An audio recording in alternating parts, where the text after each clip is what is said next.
Good morning বন্ধুরা, কেমন আছো তোমরা সবাই?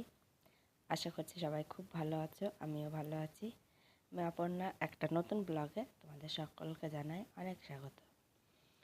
যে যেখান থেকে আমার এই ব্লগটা দেখছো তোমাদের সকলকে অনেক স্বাগত। তো চলো ব্লগটা শুরু করি, আশা করি ভালো লাগবে। আর যদি ভালো লাগে অবশ্যই একটা লাইক দিয়ে সাথে থেকো। আর এখন প্রায় 8টা মতো বাজে, তো চলো এখন আমি ঘর পরিষ্কার করব। তো অনেকদিন পরিষ্কার করা হয়নি, তার জন্য ভাবলাম যে ঘর ধরা আজকে একটু পরিষ্কার করি। তো কোনগুলো একটু মনে হচ্ছে যে ঝুলঝুল হয়েছে, চারিদিকে মাকড়সার জাল জড়িয়েছে, তো তার জন্য ভাবলাম যে আজকে একটু পরিষ্কার করব, তারপরে রান্না টান্না করব। তো চলো শুরু করে দিই। আর এই দেখো এখন আমি চলে এসেছি ছেলের ঘরে বিছানাটা তুলতে। তো বিছানাটা তুলে নিই, কারণ এগুলোকে আমি এখন কাচবো, এই জন্য সার্ফে ভিজিয়ে দেবো। তো বালিশের কভারগুলো সব খুলে নিলাম, খুলে নিয়ে এগুলোকে সার্ফে ভিজিয়ে দিয়ে এসে তারপরে আমি পরিষ্কার করব। তো চলো বিছানাটা গুছিয়ে নিচ্ছি, আর বেড কভারটাও তুলবো। চলো বেড কভারটা আমার তোলা হয়ে গেছে, বালিশ কভারটা পরে খুলবো। আর এখন চলে এসেছি ঝাড়ু নিয়ে। আর দেখো এই দেখো ঝুল ঝাড়ু দেবো, একটা মোজা লাগিয়ে পরিয়ে নিলাম। কারণ কি হবে বলো তো, এতে মাকড়সার জালগুলো সব ভালোভাবে ধরা যায় আর ওই দেয়ালে লাগে না, এটাই হচ্ছে সুবিধা। তো তোমরা এইভাবে পরিষ্কার করো ঘর, দেখবে খুব সুন্দর হয়। আর এই যে দেয়ালের কোলগুলো যে ধুলো থাকে সেগুলোও খুব সুন্দরভাবে পরিষ্কার হয়। তো আমি এখন ঘরের ভিতর থেকে চলে এসেছি বাইরে। আর এই যে ফুলদানিটাও একটু নোংরা হয়েছে, ধুলো, তো এটাকেও পরিষ্কার করব, ধুয়ে আসলাম বাইরে। এবার চলে এসেছি এই দিকের ঘরে। তো এই দিকের ঘরটাও আমি একটু পরিষ্কার করে নিই। তো এবার আমি জামা কাপড়গুলোকে সব সার্ফে ভিজিয়ে দেবো।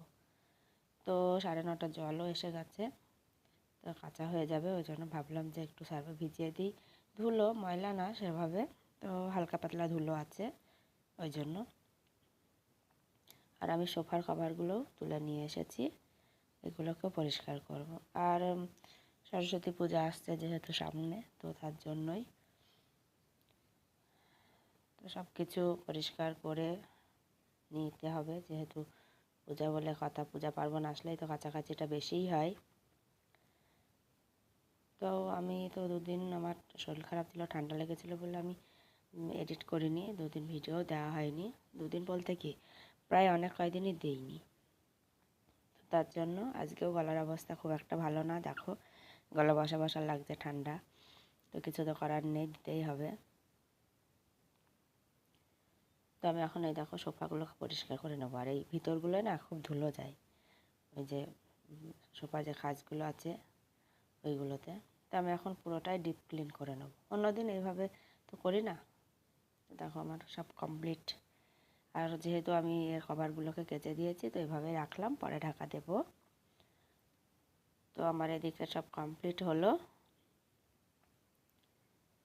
চলে এসেছি রান্নার কাছে। তরকারি করব, দেখো দেখো পালং শাক, আর করব চিংড়ি মাছ দিয়ে ফুলকপি দিয়ে করব, আর করব পালং শাকের চচ্চড়ি। তো আজকে সিম্পল দুটোই রান্না, আর কিছু করব না বেশি, কারণ অনেকটাই দেরি হয়ে গেছে, তো তার জন্যই। আর সবজিগুলো আমি কেটে এখানে রেখে দিয়েছি, রান্নাটা আমি তো বাইরেই করব। চলো রান্নাটা করে নিই, তোমরা দেখতে থাকো, সঙ্গে থাকো।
রান্না কমপ্লিট।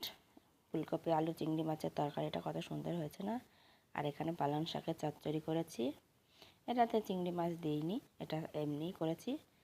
তো আমার রান্না হয়ে গেছে, খাওয়া দাওয়া করে নেবো, পরে তোমাদের সামনে আবার আসবো। দেখো এখন চলে এসেছে একটু বৈকালের টাইমে, তো ফল কাটতে। আর এখানে একটা শাক আলু নিয়ে এসেছি আর একটা আপেল নিয়ে এসেছি। তো এটা কেটে নিই। তো শাক আলু, এখন তো শীতের সময় শাক আলুটাই বেশি খাওয়া হয়। তো আপেলটাকেও আমি একটু ছাড়িয়ে নিলাম, নিয়ে এবার কেটে নিয়ে চলে যাব এই ঘরে। তো সবাই মিলে খাওয়া হবে। চলো কাটাকাটিটা করে নিই। আর আপেলটা একটু ভিতরটা দেখলাম কেমন ধারা, তো বাদ দিয়েছি, দেখো হয়ে গেছে। আর গুড ইভিনিং বন্ধুরা, আর সন্ধ্যাবেলায় চলে এসেছি একদম স্পেশাল রেসিপি নিয়ে। দেখো ঘুগনি হবে আর হবে মটরশুঁটির কচুরি। তো শীতে তো মটরশুঁটির কচুরি খেতেই হয়, তো খাওয়া হয়েছে এর আগেও, তো সেটা তোমাদের সঙ্গে শেয়ার করা হয়নি, তো আজকে ভাবলাম যে করি। আর এই দেখো পুরটা রেডি করে নিয়েছি, মিক্সিতে পিষে নিয়ে তারপরে আমি একটু শুকনো করে নিয়েছি। আর এখানে ময়দাটা মেখে রেখেছি। চলো তৈরি করে নিই। তো দেখো এইভাবে বাটি করে এর মধ্যে দিয়ে দিয়েছি, এবার মুখটা আটকিয়ে নেবো, নিয়ে গোল করে নিয়েছি। এবার আমি এগুলোকে একটু বেলে নেবো। তো আমি বড় বড়ই করি, লুচির রুটি পরোটা তোমরা তো দেখোই।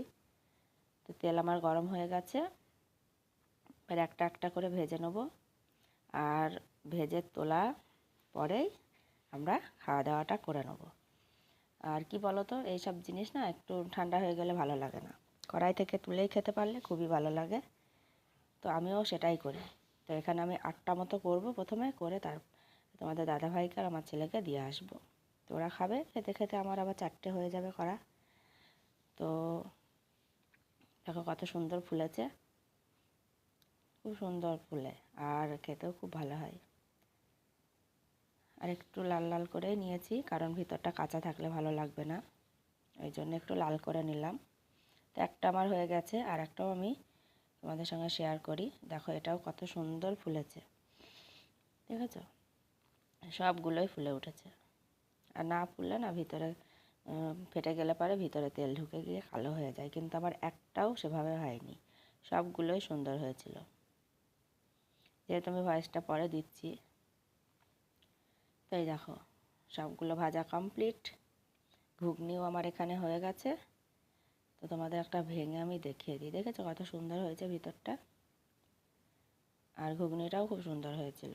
তো এখন খেতে দিয়ে দেবো, বললাম না 8টা মতো করে নেবো, নিয়ে দুইজনকে দিয়ে এসে তারপরে আমারটা আমি পরে করব।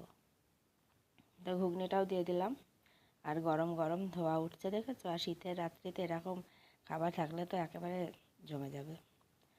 তো এটাই আজকে আমাদের রাত্রিকার ডিনার। দুপুরে তো ছিল চিংড়ি মাছ আর ফুলকপির তরকারি আর পালং শাক, আর রাত্রিবেলায় এটাই হলো। তো আজকে এভাবেই চলে গেল।